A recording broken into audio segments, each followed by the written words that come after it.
नमस्कार साथीहरू। आज सामाजिक सञ्जाल तातेको छ बालेन शाहको स्ट्याटसले। बालेन शाह अब र्यापर हुन्, त्यस अर्थमा अलि अराजकता हुने भयो होइन। तर मेयर हुँदा अलि सम्मानित हुनु पर्थ्यो, उहाँ अब हुनु भएन। के कारण हो?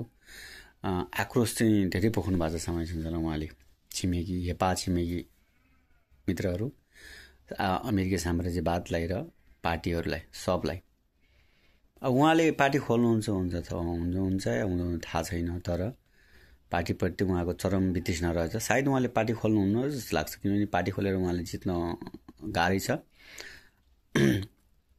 तर बालेन शाह अराजक हुनुमा हाम्रो हात छ है। हामी सामाजिक सञ्जालको हामीले उहाँलाई कहिले भगवान बनाउँछौँ, कहिले राक्षस बनाउँछौँ, कहिले के गर्छौँ होइन। त उहाँको के हो होइन पारा होइन, त्यो बुझ्नलाई अति गाह्रो छ। उहाँ एक रहस्यमय प्राणी जस्तो लाग्छ मलाई। अब सबैजनाले अब आफ्नो तरिकाले बुझ्छन्। अब उहाँलाई सबैले गन्जेडी भन्नुहुन्छ, आरोप लाउनुहुन्छ, थाहा छैन गाँजा खानुहुन्छ हुन्न भन्ने कुरो। अब त्यो डक्टरले प्रमाणित गर्ला।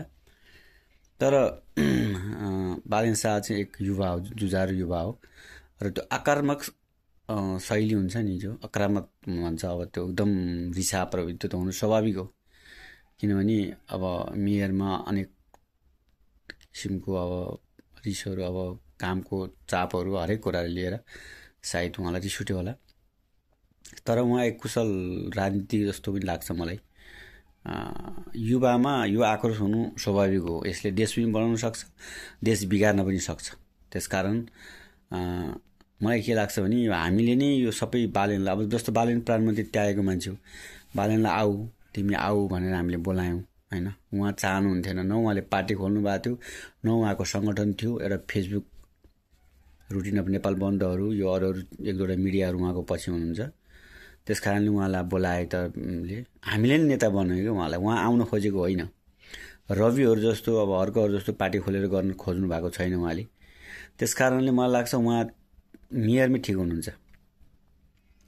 उहाँले देश हाँक्न सक्ने क्षमता अहिले चाहिँ मलाई लाग्छ छैन होला। तर हामीले चाहिँ आशा गऱ्यौँ कि हामी नेपालीहरू चाहिँ खालि भगवान मान्दिने कि जसलाई पनि हामीले आशा गरेर बोलाइदिउँ। तर उहाँ आउनु भएन होइन।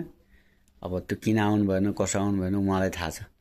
तर मलाई लाग्छ उहाँ प्रत्यक्ष कार्यकारी भयो भने आउनुहुन्छ, होइन भने मलाई लाग्छ उहाँ आउनुहुन्न राजनीतिमा। मतलब स्वतन्त्र रूपमै उहाँले जे गर्नुभएको थियो स्वतन्त्र रूपमै ठिक छ क्या। उहाँको खेलाइ भोगाई गराई स्टाटस लेखाइ सबै कुरो जस्तो लाग्छ मलाई क्या। त्यस कारणले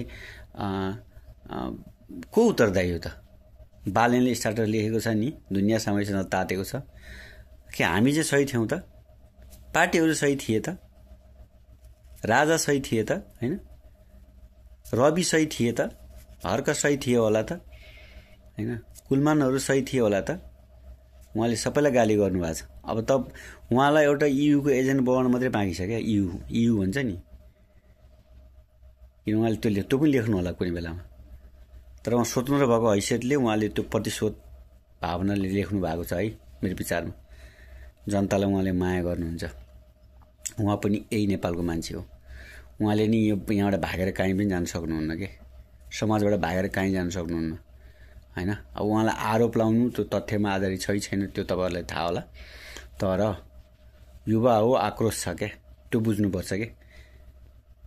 नेता देख्ने बित्तिकै सबै केपी ओली जस्ता होइन, अब बालेन देख्ने बित्तिकै गजेडी जस्ता, रवि देख्ने बित्तिकै ठग जस्ता, हर्क देख्ने बित्तिकै के अरे अरू नै आरोप लाउँदै जाने हो भने त समाजमा खै के होला? दुधले नुहाएको को चाहिँ पाइन्छ त? अब कोही पनि पाइँदैन कि। त्यस कारणले मलाई लाग्छ बालेनले जो आक्रोश पोखेका छन् ठिकै जस्तो नि लाग्छ क्या। होइन, शब्दहरू चाहिँ चयन भएन उहाँको, त्यो मलाई पनि थाहा छ होइन। तर सबैजना गल्ती छैनन् है, सबैजना सचिनुपर्छ। बालेन मात्रै भन्दिनँ म। जेएनजी आन्दोलनलाई चाहिँ तपाईँले हाइज्याक गऱ्यो उहाँले, यताउता भनेका छन्। तर मलाई त्यो पनि लाग्दैन, किनभने यो होला फाउन्डेसन एनजिओ केले बनायो होला, त्यो आफ्नो ठाउँमा छ। तर उहाँलाई नै खालि गाली गरेर पछि लाग्नु, उहाँलाई हिरो बनाउनु बाहेक अरू हामीले केही पनि गरेनौँ क्या। हामी आफू सचिनतिर लागेनौँ, खालि उहाँलाई हिरो बनाउने, उहाँले गर्ने। अब सिंहदरबार जलायो भने आरोप लायौँ होइन। तर त्यस्तो होइन है। मलाई लाग्छ उहाँले आक्रोश पोख्नु युवा हो।